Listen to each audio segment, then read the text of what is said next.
The news of Selene's journey and the relic's activation has spread far and wide. Now only 3 kingdoms remain who have not pledged to her cause, and all 3 are preparing for war. 2 to stop the ritual from happening, 1 to claim the relic for their own. Ren and Selene ride hard toward the neutral Isle of Ceralis, hoping to call a war council and unite the remaining nations before bloodshed begins. But when they arrive, they find that it is too late. The kings and generals of the 3 kingdoms are assembled, and tensions are already boiling over. Queen Amara, Selene's mother and the ruler of Lumios, stands beside her daughter, regal and strong. Opposite them stands King Theron, Ren's uncle and the king of Eldoria, looking grave and grim. Beside him stands a young man with fiery red hair, Lyria, the prince of Ceralis and Theron's son. And finally, in a chair nearby sits a cloaked figure, the leader of the Shadow Pact, King Calum. Accusations fly and voices rise until Selene steps forward. The relic glows brightly in her hands, demanding attention. "The world stands on the edge of ruin," she says, her voice echoing across the chamber. "And still you cling to crowns and borders. If you won't fight with me against the Eclipse Lord, then at least get out of my way so that I can stop him myself." With that, she slams the relic onto the table, and for a moment, all is silent. Even the crackling of the fire fades away. Finally, King Theron speaks, his voice like rumbling thunder. "You misunderstand, child. This is not merely about the Eclipse Lord. This is about the fate of all life in Erebos. If you do what you plan, you will tip the scales of fate and doom us all." "Then I do not want your help," Selene retorts, her eyes flashing. "I would rather face this alone than risk losing everyone again. The decision is made, and I will not be swayed." She turns to go, but Theron calls after her. "Wait, child. I have something that belongs to you." He motions to Lyria, who rises from his seat and approaches Selene. In his hand, he holds a familiar-looking silver pendant, one that Selene recognizes with a jolt. It is the pendant that she had lost in the river all those years ago, the one that had saved her life by masking her powers. But how did Lyria get it? And why does he seem to know so much about her? Before Selene can question him, however, Theron interrupts, explaining that Lyria found it while exploring the ruins of Selene's old home and brought it to him. "It seems fated that you two should meet again," Theron says with a sigh.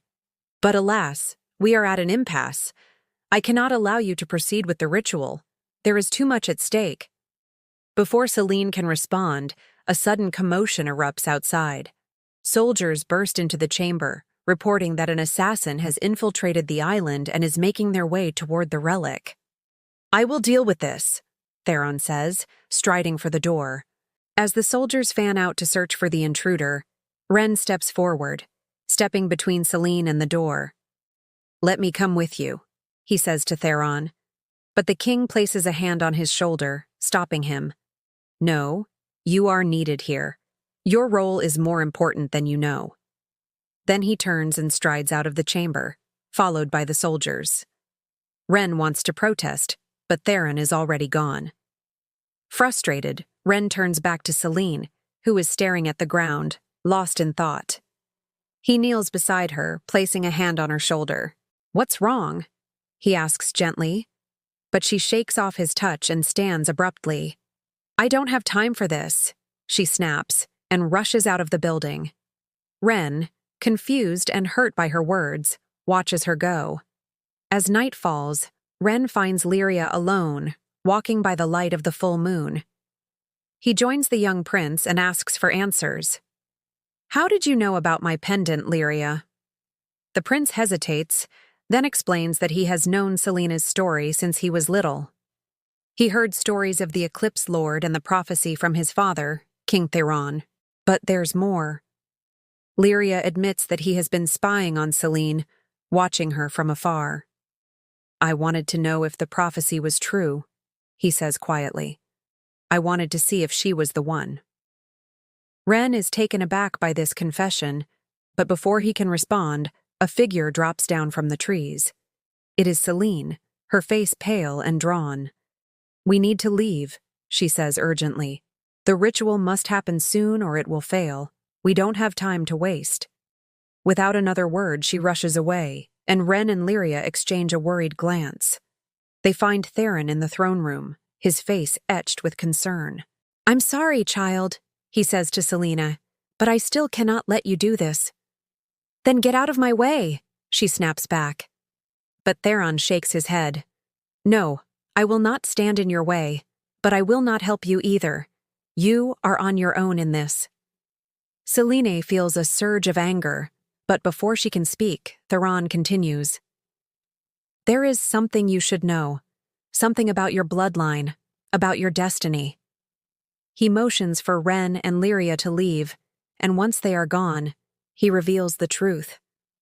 "Your bloodline is cursed, Selene," he says gravely. "Bound by a pact made generations ago, if the prophecy is fulfilled, your soul will be lost forever." Selene is shocked. Could this be why her family always feared the prophecy?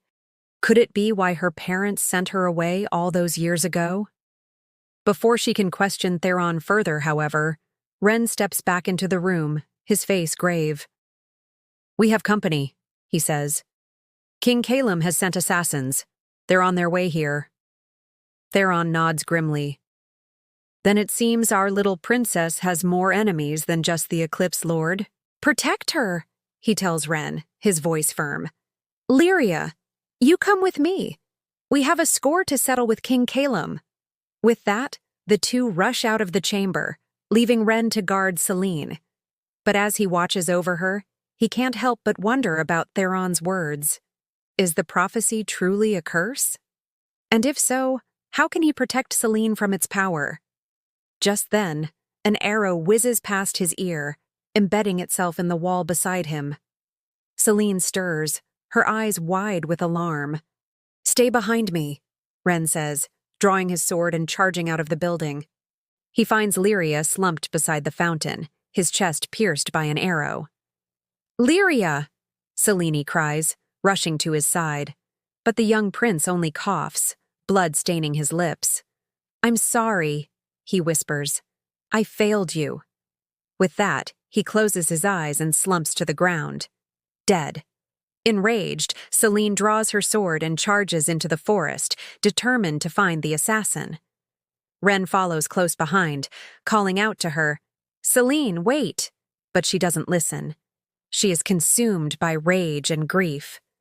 Suddenly, the assassin drops from a tree above them, his eyes gleaming with malice. "So, the little princess comes to play," he taunts, readying his sword. Ren steps in front of Selene, shielding her with his body.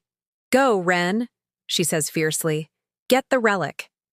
He hesitates, torn between his duty to protect her and his desire to help. But Selene's eyes are blazing. "Please, Ren," she begs, and he knows he cannot refuse her. With a final nod, he charges toward the assassin, battling blow for blow. But it is clear that the assassin is a skilled fighter. Soon, Ren finds himself wounded and on the defensive. Just as he thinks he might be overwhelmed, Selene joins the fray, her sword flashing in the moonlight. Together, they fight side by side, but it is a losing battle.